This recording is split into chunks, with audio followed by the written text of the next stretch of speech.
Uma boa tarde a todos, que Deus em sua infinita bondade nos ilumine, nos ampare, nos fortaleça.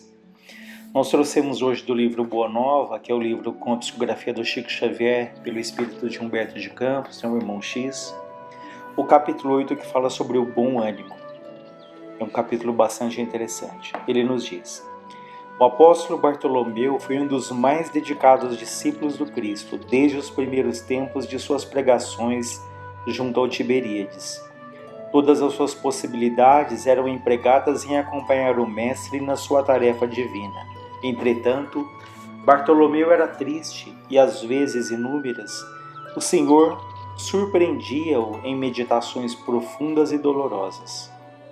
Foi talvez por isso que uma noite, enquanto Simão Pedro e sua família se entregavam a inadiáveis afazeres domésticos, Jesus aproveitava alguns instantes para lhe falar mais demoradamente ao coração. Após uma interrogativa afetuosa e fraternal, Bartolomeu deixou falasse o seu espírito sensível. Mestre, exclamou timidamente, não saberia nunca explicar-vos o porquê das minhas tristezas amargurosas. Só sei dizer que vosso evangelho me enche de esperanças para o reino de luz que nos espera os corações, além nas alturas. Quando esclarecisses que o vosso reino não é desse mundo, experimentei uma nova coragem para atravessar as misérias do caminho da terra, pois aqui o selo do mal parece obscurecer as coisas mais puras. Por toda parte é o triunfo do crime, o jogo das ambições, a colheita dos desenganos.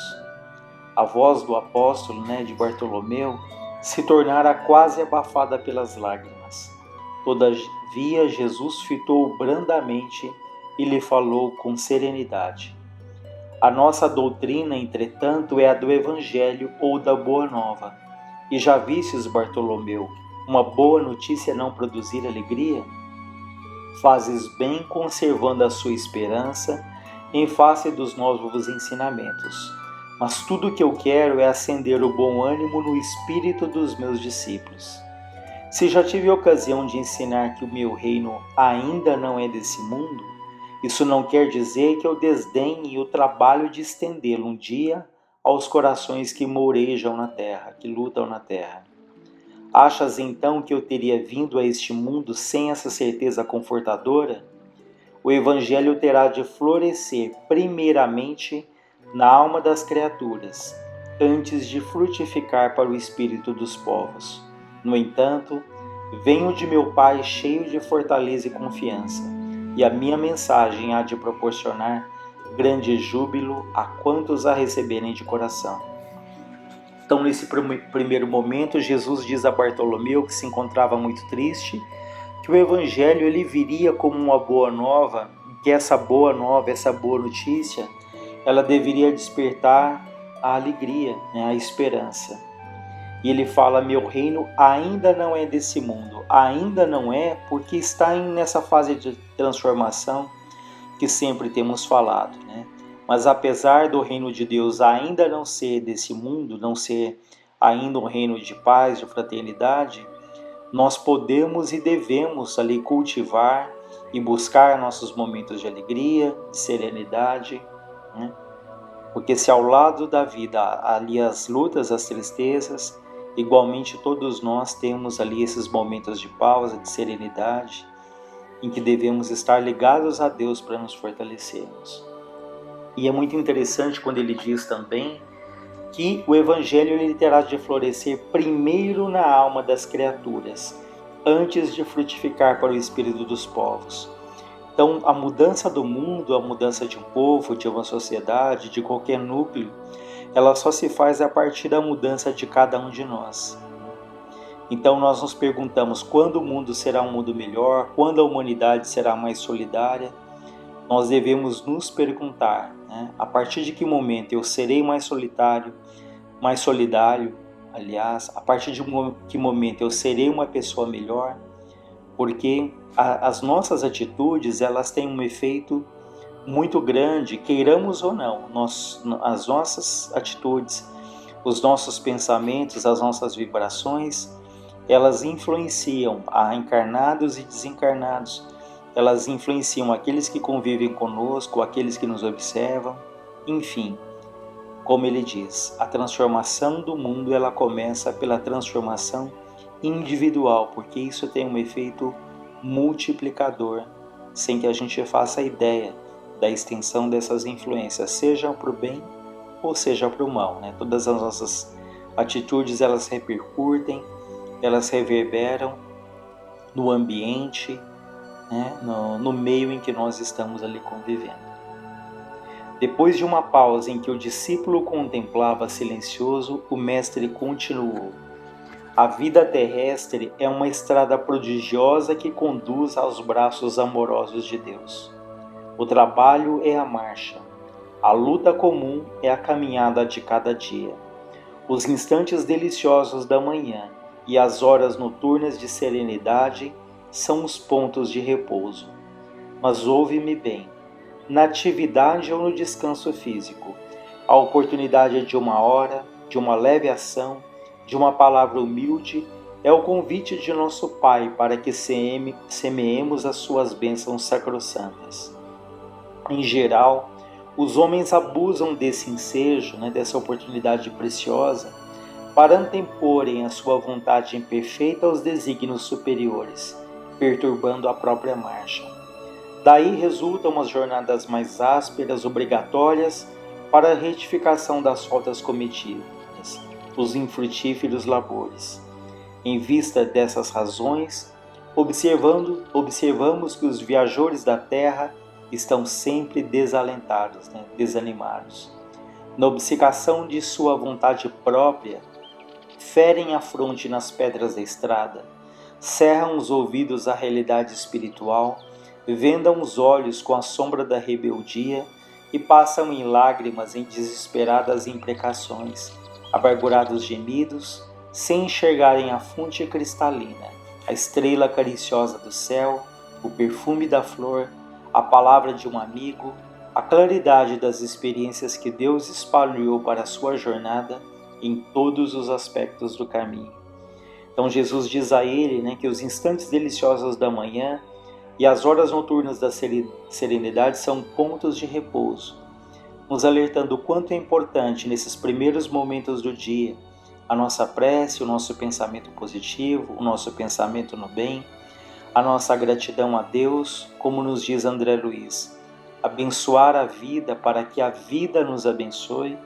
Então esses instantes iniciais do dia, assim como os momentos ali antes do repouso, eles são de grande importância. De manhã para nos reabastecermos, à noite para, como nos ensinava Santo Agostinho, uma reflexão de como foi o dia, nos preparando ali para uma noite de repouso, pedindo a Deus que nos ampare, que se possível sejamos ali instrumentos de trabalho mesmo durante a noite. Enfim, momentos importantes no início do dia ou no final do dia. E Jesus ainda continua dizendo, Bartolomeu pergunta, Mestre, os vossos esclarecimentos dissipam os meus pesares, mas o Evangelho exige de nós essa fortaleza permanente? Jesus responde, a verdade não exige, ela transforma. Olha que interessante. A verdade não exige, ela transforma.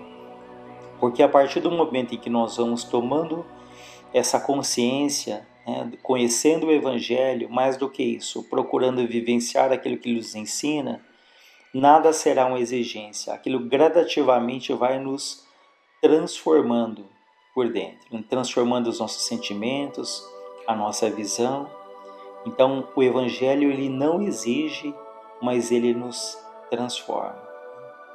O Evangelho, Jesus continua dizendo, não poderia reclamar estados especiais de seus discípulos, ou seja, não exigiria nem exige que os seus discípulos tenham qualidades especiais, que sejam criaturas perfeitas.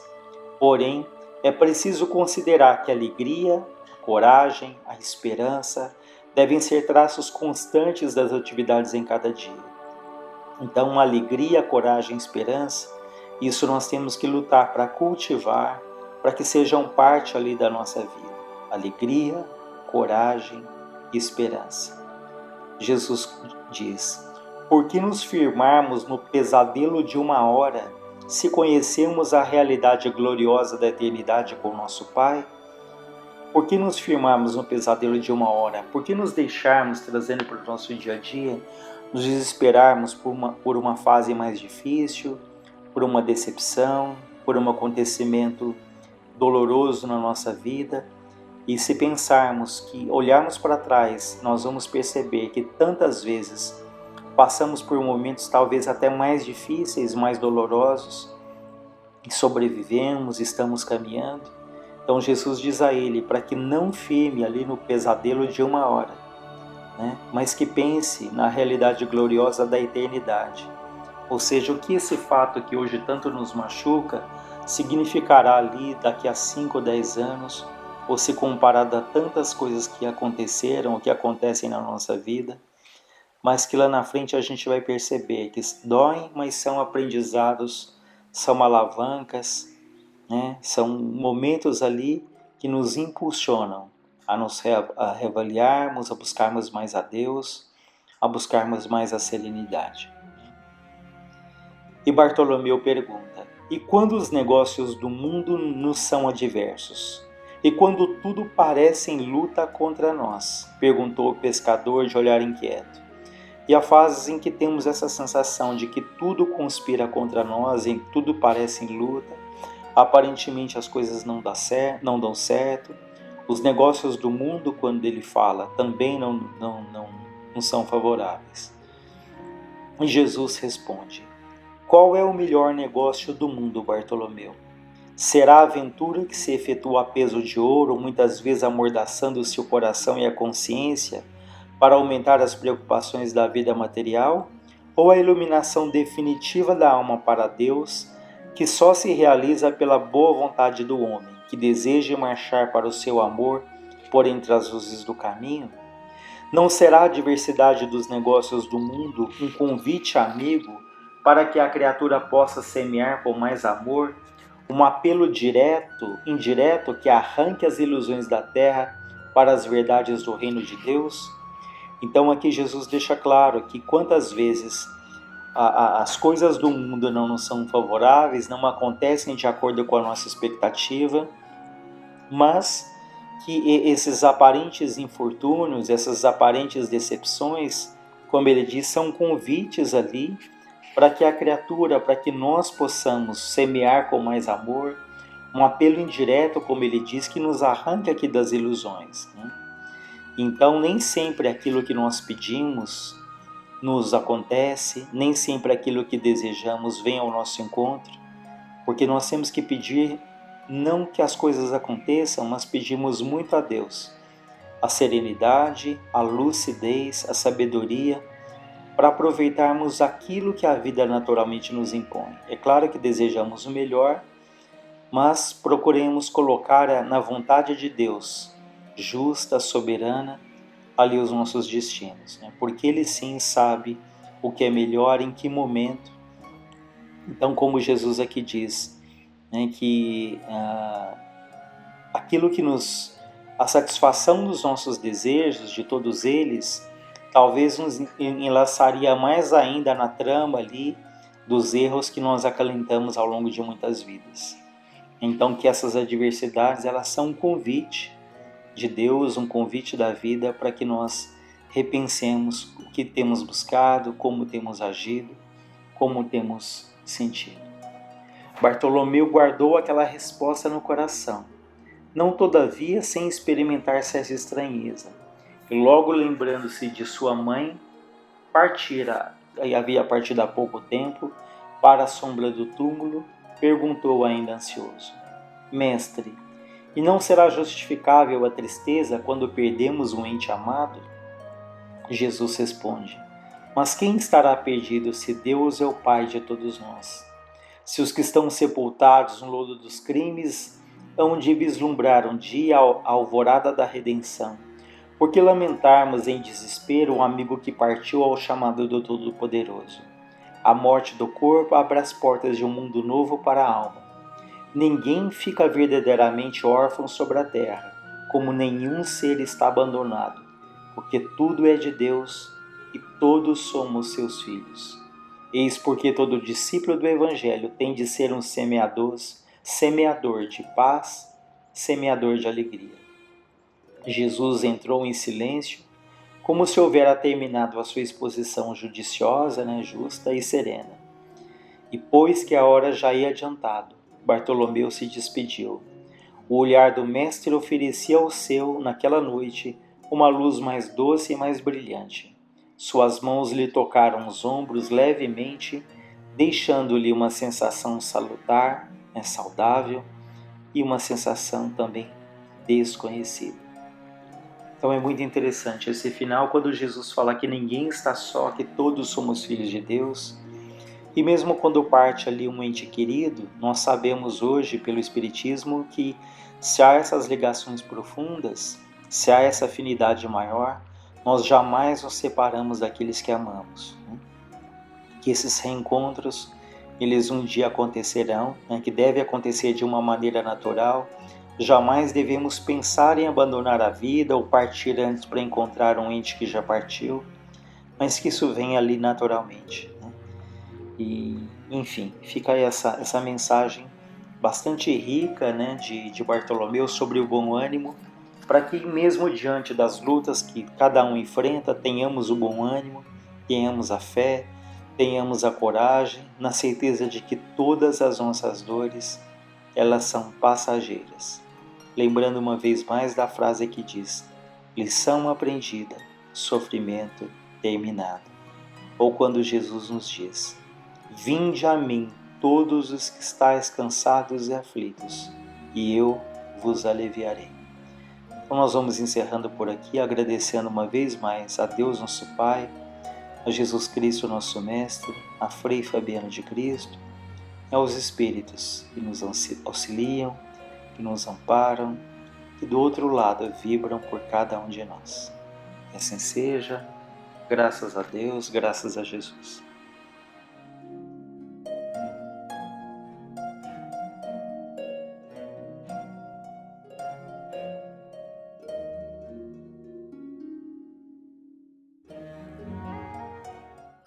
Boa tarde a todos. Estão todos bem? Continuam se cuidando? Vamos então para a segunda parte da sessão. Hoje eu trouxe um assunto que nós já recorremos a ele na outra vez que nos encontramos, que é sobre o capítulo do Evangelho que nós lemos, na outra vez, o Cristo Consolador e o Consolador Prometido. Hoje o enfoque será na missão de Kardec e sobre o Espiritismo. Então, no Evangelho, no capítulo 1, Não vim destruir a lei, temos o Espiritismo. Então, o Espiritismo é a nova ciência que vem revelar aos homens, por meio de provas irrecusáveis, a existência e a natureza do mundo espiritual e suas relações com o mundo físico. Então, na doutrina espírita, nós vemos ali todo um esclarecimento sobre a relação nossa, material aqui, do mundo físico, com o mundo espiritual. O Espiritismo nos revela esse mundo espiritual não mais como algo sobrenatural, mas, ao contrário, como uma das forças vivas e incessantemente ativas da natureza, como a fonte de uma multidão de fenômenos incompreendidos até então, e por esta razão encarados como coisas do fantástico e do maravilhoso. Então a doutrina, ela vem esclarecer o que muitas pessoas acreditam, que existe esse mundo místico, fantástico, sobrenatural, enfim, e nos mostrar que não é bem esse o caminho. E a esses aspectos que o Cristo se referiu em muitas circunstâncias, e é por isso que muitos dos seus ensinamentos permaneceram incompreendidos ou foram interpretados erroneamente. O Espiritismo é a chave com com a ajuda da qual tudo se explica com facilidade. Então, quando Jesus veio nos dar os seus ensinamentos, ainda não tínhamos condição de entender muitas circunstâncias. Então, por isso até que ele falava, né, por meio das parábolas, para que futuramente, quando nós já estivéssemos mais amadurecidos em relação a isto, conseguiríamos entender. E o Espiritismo vem, né, colocar esses ensinamentos do Cristo mais aclarados, né, numa visão relacionada com o mundo espiritual. Continuando, a lei do Antigo Testamento, a primeira revelação, está personificada em Moisés. Então, aqui nós temos as 3 revelações. A primeira foi Moisés, quando ele, pela mediunidade que tinha, recebeu ali os ensinamentos através dos 10 mandamentos, né? Então, ele foi a primeira revelação, colocando toda aquela humanidade num caminho reto para a modificação do moral. A segunda é a do Novo Testamento, do Cristo, certo? Então, a segunda revelação é Jesus nos mostrando ali, né, toda a modificação, os ensinamentos através das parábolas, para que nós também modifiquemos a nossa conduta moral. E o Espiritismo é a terceira revelação da lei de Deus.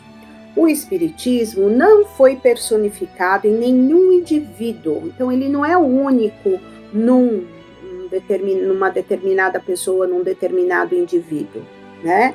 Pois ele é o produto do ensinamento dado, não por um homem, mas pelos espíritos, que são as vozes do céu, em todos os pontos da terra, servindo-se para isso de uma multidão incontável de médiuns. Então, quando começaram a acontecer as manifestações das mesas girantes, isso não só ocorreu na França, aconteceu em vários países, né? Porque era o momento de alastrar esse conhecimento, essa interpretação de Deus, né, das leis naturais, desse intercâmbio com o plano espiritual.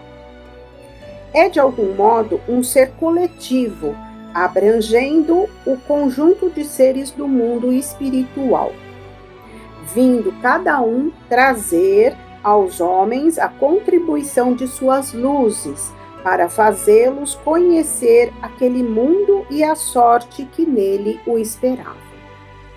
E nós temos ali como a missão, o missionário Allan Kardec, né? Que teve contato pela primeira vez em 1854, quando ouviu falar sobre as mesas girantes. Então, agora nós vamos ler alguns tópicos da segunda parte do livro Obras Póstumas, que é muito interessante de ser lido, porque ele vai tratar justamente, né, dessa evolução ali da doutrina espírita, nos aclarando a missão de Kardec, juntamente com o fenômeno das mesas girantes, com a mediunidade, né, das pessoas ali envolvidas, enfim. Então, é bastante interessante essa leitura da segunda parte do livro Obras Póstumas, de Allan Kardec. Então, ele teve essa primeira informação, né, pelo senhor Fortier, que era o magnetizador que ele conhecia, porque Kardec já se interessava sobre esse processo, né, de magnetizar, do magnetismo. E ele coloca ali o senhor Fortier que estava acontecendo essas mesas girantes. E ele diz, o senhor Fortier diz, mais extraordinário do que fazer uma mesa girar e andar é fazê-la falar. Perguntam e ela responde. E daí Kardec diz, só acreditarei se vir ou se me provarem que a mesa tem cérebro para pensar. nervos para sentir e que pode tornar-se sonâmbula. Até então, permita-me que considere isso uma história fabulosa. Então, né, o espírito investigativo de Kardec não aceitava que uma mesa pudesse ali, né, pensar, agir, falar, enfim. Então, ele ficou interessado, mas teriam que provar se havia algo inteligente para poder acontecer esse processo, né? Então, ele teve uma certa descrença em relação a isso. E ele começou a frequentar, né? E eu achava, pois, diante de fato contrário às leis conhecidas da natureza e repugnante à minha razão. Então, por que ele discordava disso? Porque ele era um estudioso, um conhecedor das leis naturais e achava que era impossível acontecer se não houvesse algo inteligente por detrás. Eu estou pegando pontos, né, trechos de toda essa passagem, essa leitura, ok? Vocês podem pegar na íntegra no livro Obras Póstumas. Entrevi oculto naquelas futilidades, então ele participou de uma sessão, né, podemos dizer assim, de uma reunião, e observou o seguinte: entrevi oculto naquelas futilidades aparentes e entre aqueles fenômenos de que se fazia um passatempo, algo de muito sério, talvez a revelação de uma nova lei, que fiz o propósito de descobrir. Bem cedo tive ocasião de observar mais atentamente do que até então o havia feito, né? Então, numa das reuniões, ele foi, de certa forma, intuído ali para observar com outros olhos a situação que se processava. Aí ele vai dissertar um pouquinho sobre como eram essas reuniões. As reuniões eram muito numerosas, admitindo-se que quem quer que o pedisse, além das pessoas habituais, então, além dessas reuniões, tinham muita gente. Por quê?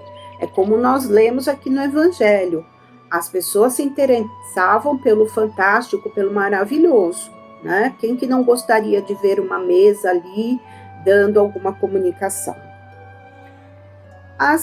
Os dois médiuns eram as senhoritas Baldin, que escreviam numa pedra com o auxílio da cesta chamada túpia.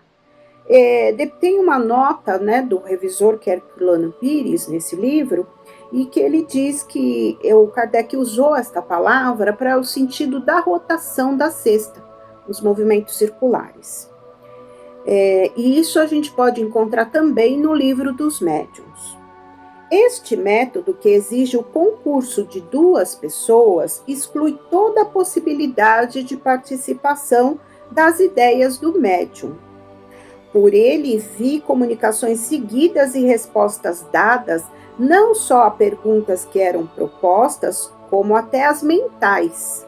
Fato que denunciava em toda a evidência a interpretação de inteligência estranha. Então veja, né, o poder observativo de Kardec, porque se eram até perguntas mentais, algo inteligente deveria estar ali se evidenciando para que pudesse, né, intervir esta inteligência. Não era algo banal, não era algo superficial. Os assuntos aí tratados eram geralmente frívolos, ocupavam-se principalmente de coisas da vida material, o que nós vemos, né, no Evangelho colocando essa situação. Nada verdadeiramente sério, sendo a curiosidade e o passatempo o principal móvel dos assistentes. Então, aqui, ainda essas primeiras reuniões, essas primeiras comunicações, ele se dava não com um estudo sério, mas sim de uma forma ainda para satisfazer as pessoas no seu entusiasmo aí fantástico, né, e sobrenatural. Foi ali que fiz os meus primeiros estudos sérios sobre espiritismo, não tanto pelas revelações, como pelas observações. Apliquei a esta ciência o método experimental, não aceitando teorias preconcebidas, e observava atentamente, comparava e deduzia as consequências dos efeitos. Procurava elevar minhas causas pela dedução e encadeamento dos fatos, não admitindo por valiosa uma explicação, senão quando ela podia resolver todas as dificuldades da questão. Então, ali, né, ele se dedicou amplamente para que fosse acontecendo as perguntas e sendo aclaradas. Se porventura não ficavam ainda definidas, ele buscava novamente, né, perguntar para poder esclarecer. A sessão da casa do Sr. Baldan nunca tinham tido fim determinado. Procurei nelas resolver problemas que me interessavam sobre filosofia, psicologia e natureza do mundo invisível. Em cada sessão apresentava uma série de perguntas preparadas e metodicamente arranjadas, e tinha sempre respostas precisas, profundas e lógicas. Então veja que interessante, né? Era um estudioso, porque ele se preparava para perguntar sobre as diversas situações, né? E como eu disse, aclarar ainda mais aquilo que não podia, que ficava obscuro. Mais para frente, nós temos ali a primeira revelação da missão de Kardec, né? Então, depois ele já estava trabalhando, verificando, né, a publicação do Livro dos Espíritos, trabalhando com isso, né? O Livro dos Espíritos, ele foi publicado em 1857, certo? Então temos aí 163 anos, né, da publicação do livro, e numa reunião, né, em uma sessão íntima, eles, com mais ou menos 7 ou 8 pessoas, o espírito declarou ali, né, o espírito de verdade, que era o mentor espiritual, ele declarou que: Rivail, a tua missão é esta. A sexta, libertando-se, voltou-se para mim rapidamente, como faria uma pessoa que me apontasse com o dedo. Então, ele ficou assustado até com essa situação. A ti, senhor M, compete a espada que não fere, porém mata contra tudo o que existe. És tu que virás primeiro. Rivail virá depois. É o operário que reconstrói o que foi demolido. Aí vem uma nota. Foi a primeira revelação positiva da minha missão, e confesso que quando vi a sexta dirigir-se abruptamente para mim e designar-me pelo nome, não pude forrar-me a profunda comoção. O senhor M, que assistia à sessão, era um moço de opiniões radicais, comprometido em negócios políticos, pelo que era obrigado a não pôr-se em evidência. Acreditando num próximo cataclisma, preparava-se para nele tomar parte e combinava planos de reforma. Era, não obstante, um homem brando e inofensivo. Tem uma nota também do revisor que ele diz: mensagem tipicamente profética, simbólica e abusiva a acontecimentos distantes, mas de sentido profundo. O Sr. M representava os revoltados que lutam por subversões imediatas. Kardec era o obreiro paciente que preparava os alicerces morais e espirituais de um novo mundo. Então, esta foi a primeira comunicação, né, fazendo ali um paralelo com esse senhor M, né, que era uma pessoa que lutava, né, que tinha ali um conhecimento da política e que ele seria coadjuvante com Kardec para mostrar ali, né, toda a questão da doutrina, né? Nós temos também outras, e a partir dessa leitura, nós temos outras informações sobre, né, a missão de Kardec, que é interessante que vocês façam essa leitura. Mas o que é importantíssimo, né, é nós termos a doutrina como essa ciência, essa filosofia, essa religião esclarecedora. E aí, para finalizarmos, pegando lá do Evangelho, ele nos diz assim: da mesma forma que o Cristo disse, não vim destruir a lei, mas cumpri-la, o Espiritismo igualmente diz, não venho destruir a lei cristã, mas dar-lhe execução. Ele não ensina nada em contrário ao que o Cristo ensinou, mas desenvolve, completa e explica em termos claros para todos o que só foi dito sob forma alegórica.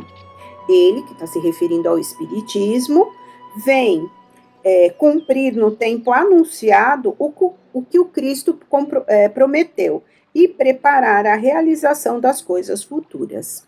É, portanto, obra do Cristo que o preside e que igualmente preside ao que anunciou a regeneração que se opera e prepara o reino de Deus na terra. Façam a leitura. É muito interessante a gente ser conhecedor, né, desse início do Espiritismo. Vamos então agradecer a Deus, né? Obrigada pela oportunidade de mais uma vez ter participado. E vamos elevando os nossos pensamentos a Deus, a Jesus, agradecidos por tudo que temos, por todo esse esclarecimento que essa doutrina tão maravilhosa nos proporciona. Que possamos envolver a humanidade, que ela seja acolhedora destas ideias, para conseguirmos modificar este nosso planeta também tão maravilhoso. Que sejamos instrumentos, né, dos espíritos amorosos, de Deus e do nosso querido Mestre Jesus. Pai nosso que estais nos céus, santificado seja o vosso nome. Venha a nós o vosso reino, seja feita a vossa vontade, assim na terra como nos céus. O pão nosso de cada dia, dá-nos hoje e sempre. Perdoa as nossas dívidas, assim como perdoamos os nossos devedores. Não nos deixes cair em tentações, mas livra-nos de todo o mal. Que Deus nos abençoe, que assim seja.